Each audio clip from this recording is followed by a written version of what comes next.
तौलिए उसमें, बट मेरा मन था यार आगे बैठने का। हालांकि दिख तो यहाँ से भी पूरा जाएगा, देखो पूरा ही दिखेगा। समंजस में पड़ गए। महाराज, आप या शोक सागर से उभारा एक युवा कवि द्वारा रचित कविता भगनो हृदय में उस प्रतिभावान।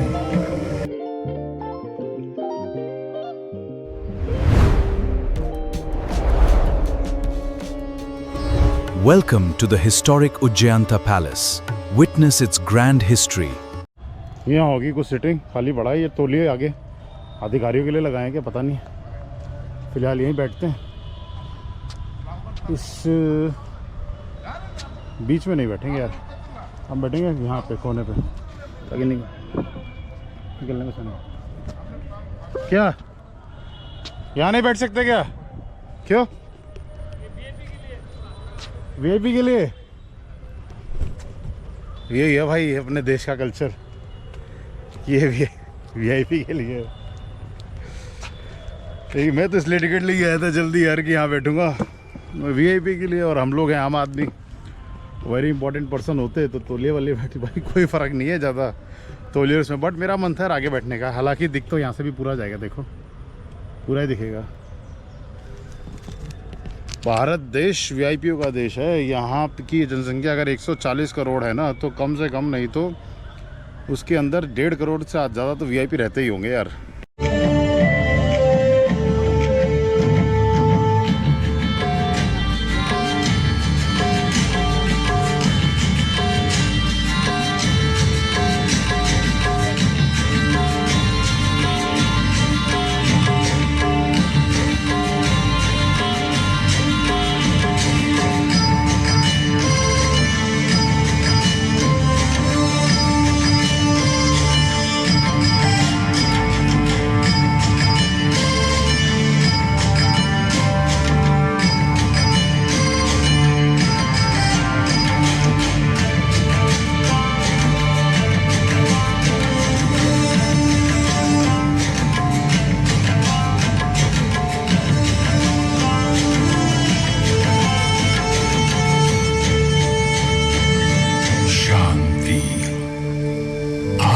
सम्मान के साथ मेरे साथ चले।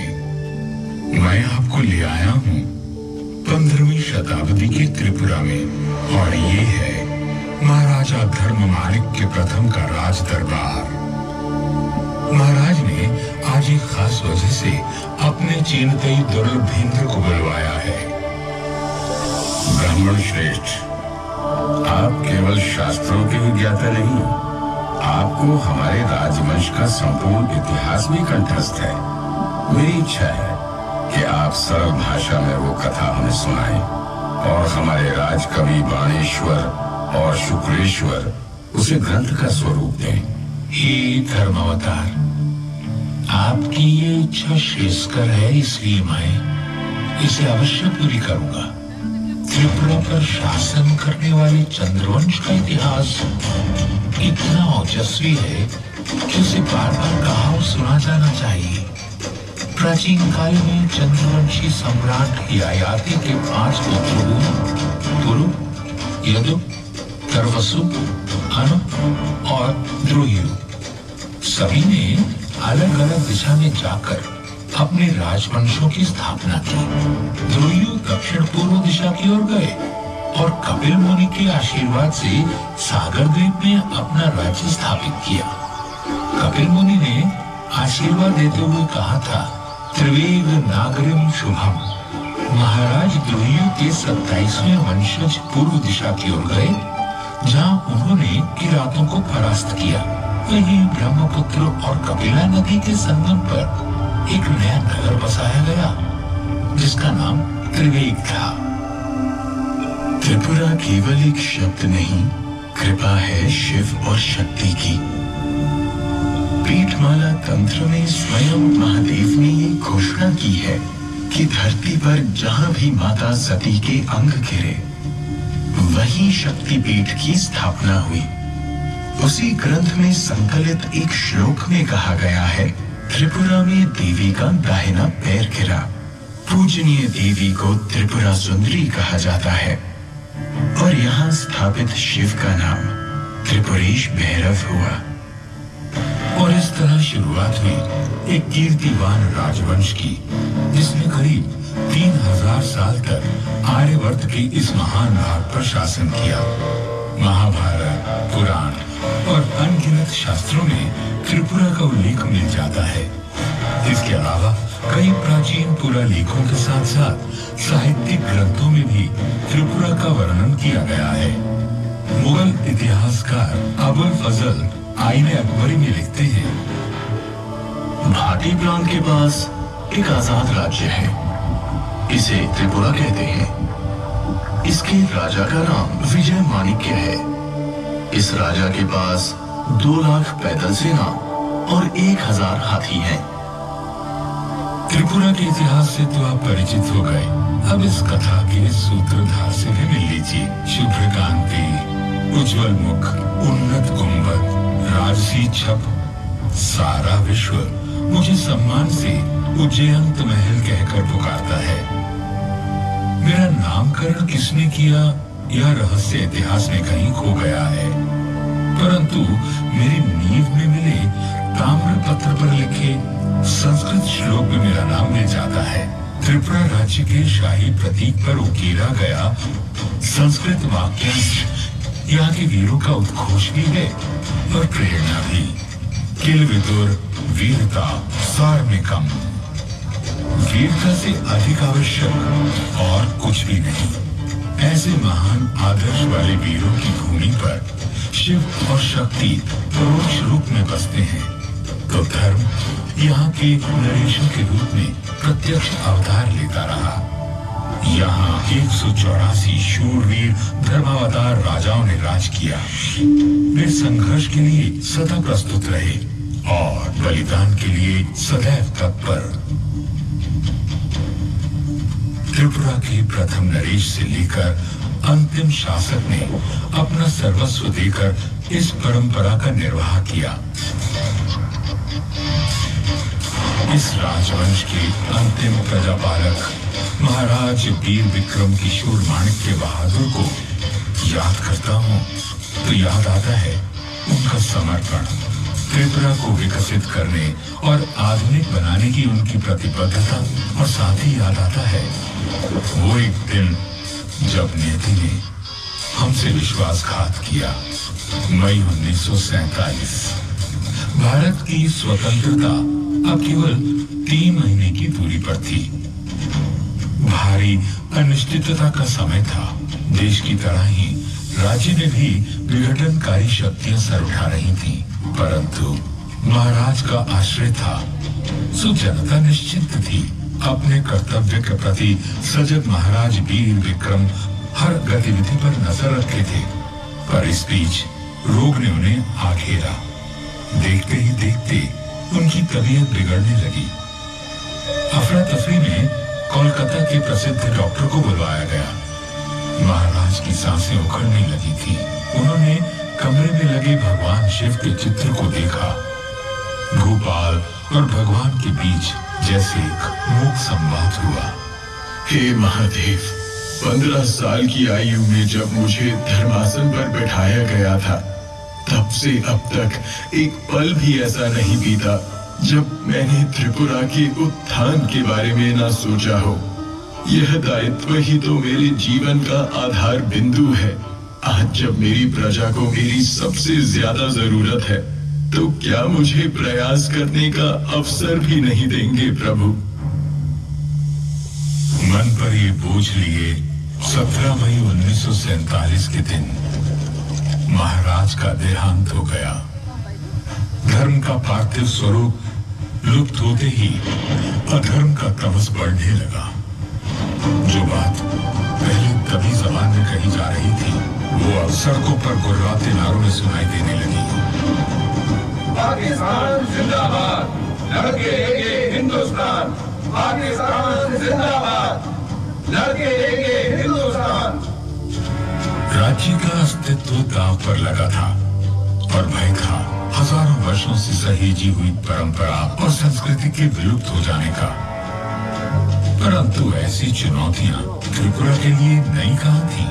काल की परिक्रमा के लिए निकलता हूँ तब 13वीं सदी पर आकर रुक जाता हूँ। ये वो समय था जब तलवार लहराते बर्बर आतताई राज्य की सीमा लांघने लगे थे।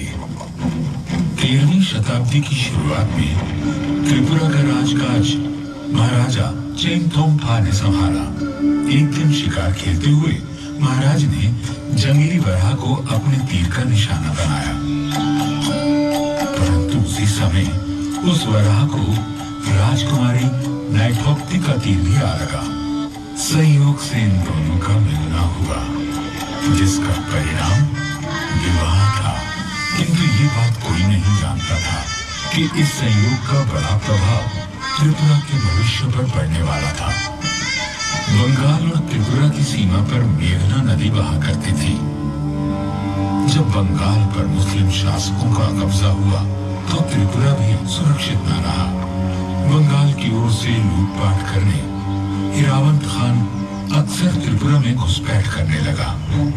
महाराज चेंगथोंगफा ने लुटेरे को खदेड़ भगाया, परंतु इरावंत खान फिर लौटा और इस बार उसके साथ और की विशाल तुर्की सेना भी थी।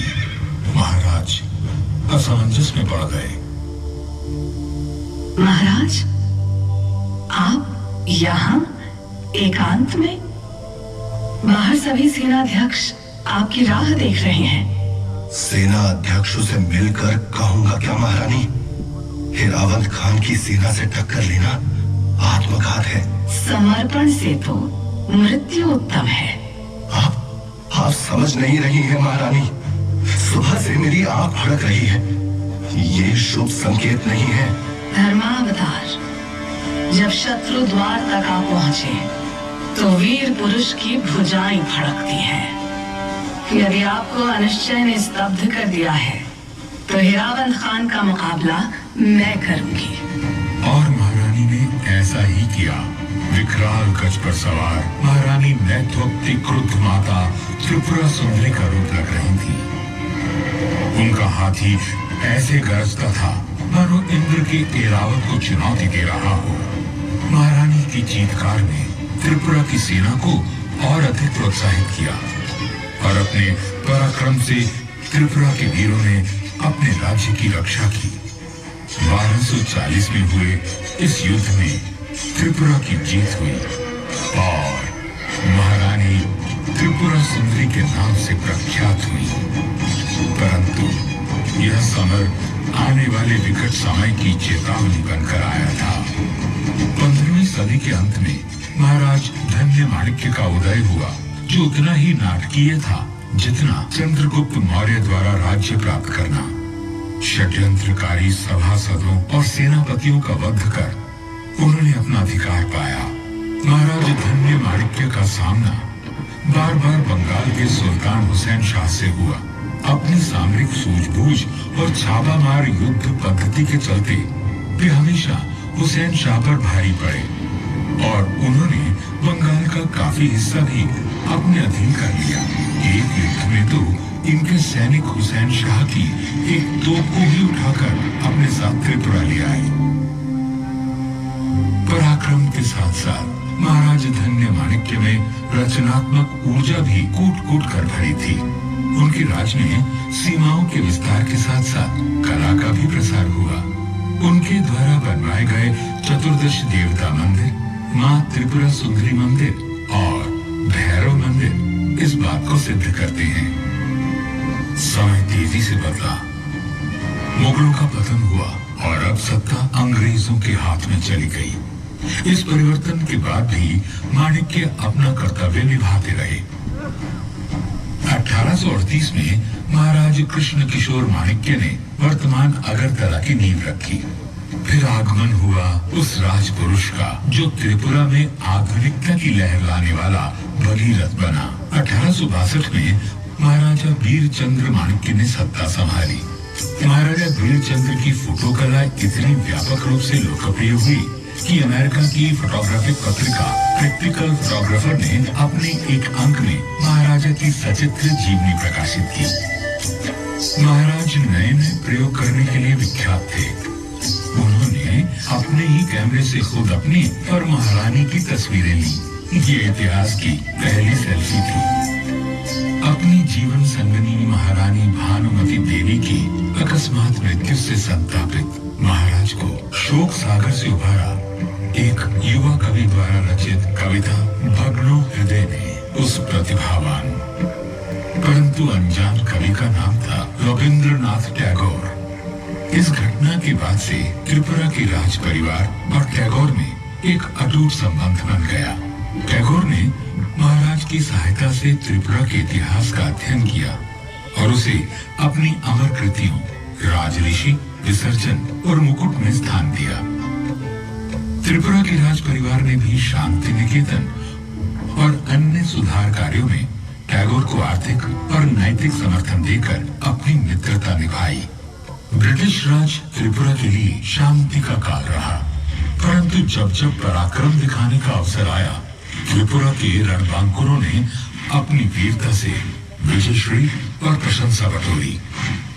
द्वितीय विश्व युद्ध के समय जब जापानी फौज भारत की ओर अग्रसर थी, तब त्रिपुरा ने बर्मा में हो रहे युद्ध के लिए अपनी सेना भेजी और भारत पर जापानी आक्रमण को रोकने में एक महत्वपूर्ण सैन्य भूमिका निभाई। महाराजा वीर विक्रम द्वारा तैयार की गई फर्स्ट त्रिपुरा राइफल्स ने जापानी अतिक्रमण को कुचल कर रख दिया। अंग्रेज अफसरों से सम्मान और प्रशंसा पाकर त्रिपुरा के वीरों ने मातृभूमि को गौरव प्रदान किया। उच्च आदर्शों और महान नरेशों वाला माणिक्य राजवंश कभी भी अपने राजधर्म से विमुख नहीं हुआ, परंतु हर उज्जवल सूर्य अपनी यात्रा पूरी कर अस्त हो ही जाता है। भारत की आजादी से 3 महीने पहले महाराज वीर विक्रम किशोर माणिक्य बहादुर का निधन त्रिपुरा के लिए प्रलय के समान था। उनके बाद उनके 14 वर्षीय पुत्र महाराजा किरीट विक्रमा किशोर माणिक्य को त्रिपुरा का राजा घोषित किया गया और शासन की बागडोर उनकी माता महारानी कंचन प्रभा महादेवी ने संभाली। परंतु महाराज वीर विक्रम की मृत्यु के बाद एक दिन ऐसा नहीं बीता जब राज्य में दंगा फसाद ना हुआ हो। यदि महाराजा वीर विक्रम 3 महीने और जीवित रहते तो वे मुस्लिम लीग की डायरेक्ट एक्शन से होने वाले विध्वंस को रोक सकते थे। त्रिपुरा की सरकार अराजकता की ओर बढ़ रही थी, हर तरफ मारकाट मची थी और उस पर त्रिपुरा पर पाकिस्तान का कब्जा होने का खतरा अलग से था। इस घोर निराशा के काल में एक बार फिर नारी शक्ति ने राज्य की रक्षा की। 13वीं सदी में महारानी त्रिपुरा सुंदरी ने दुश्मन से लोहा लेने के लिए तलवार उठाई थी। अब वर्षों बाद क्षत्राणी कंचन प्रभा महादेवी ने महत्वपूर्ण निर्णय लेकर अपने राज्य को सुरक्षित किया। त्रिपुरा के कई महान सपूतों ने अपनी मातृभूमि को बचाने के लिए आंदोलन किया और महारानी की शक्ति बढ़ाई। महारानी ने तत्कालीन केंद्रीय गृह मंत्री श्री वल्लभ भाई पटेल को त्रिपुरा के हालात से अवगत कराया। बाद में महारानी खुद नई दिल्ली में केंद्रीय गृह मंत्री पटेल के साथ इस मुद्दे पर चर्चा करने गई। अतिरिक्त बलों को त्रिपुरा भेजा गया और राज्य की स्थिति में सुधार हुआ। 9 सितंबर 1949 को त्रिपुरा विलय समझौते पर महारानी ने हस्ताक्षर किए, जिसके परिणाम स्वरूप त्रिपुरा भारत का पार्ट सी राज्य बन गया। माणिक्य राजवंश का गौरवशाली राज्य काल पूर्ण हुआ और त्रिपुरा एक उज्जवल भविष्य की ओर बढ़ चला। आज त्रिपुरा भारत का बेशक तीसरा सबसे छोटा राज्य है, परंतु इसकी परिधि में हजारों वर्षों का प्रेरणादायक इतिहास है, उत्कृष्ट कला है, विस्तृत ज्ञान है और संजोई हुई धरोहर है भारत की संस्कृति की। त्रिपुरा का श्रेष्ठ संसाधन उसके नागरिक हैं, जिन्हें विरासत में वो गुण मिले हैं जो इस राज्य को निरंतर चरमोत्कर्ष की ओर ले जा रहे हैं। यहाँ बच्चों को बुनियादी शिक्षा मुफ्त दी जाती है और साक्षरता में त्रिपुरा देश के कई राज्यों से काफी आगे है। जहाँ एक और इस प्रदेश में प्राकृतिक संसाधनों का अमूल्य भंडार है, वहीं यहाँ के मंदिर, महल और प्राकृतिक सौंदर्य हर वर्ष अनगिनत पर्यटकों को अपनी ओर आकर्षित करते हैं। त्रिपुरा नाम की गागर में संभावनाओं का असीम सागर है। तिल विदुर वीरता सारमेकम का आदर्श अपने दिल में लिए कर्मठ त्रिपुरावासी अपने राज्य को देश का गौरव बनाने के लिए सतत प्रयासरत हैं। सबकी मंशा बस यही है, ओजस्वी त्रिपुरा, तेजस्वी त्रिपुरा, उज्जयंत त्रिपुरा की युग युगांतर तक जय हो।